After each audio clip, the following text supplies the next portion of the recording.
From the dashboard, you'll need to access the settings.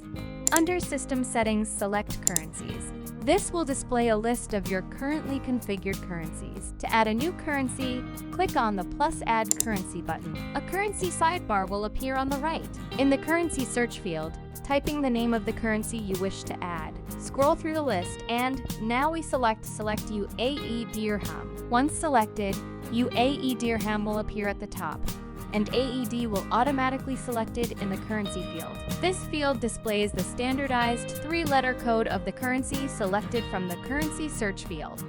This is a numerical input field used to define the value of the selected currency in relation to the system's base currency.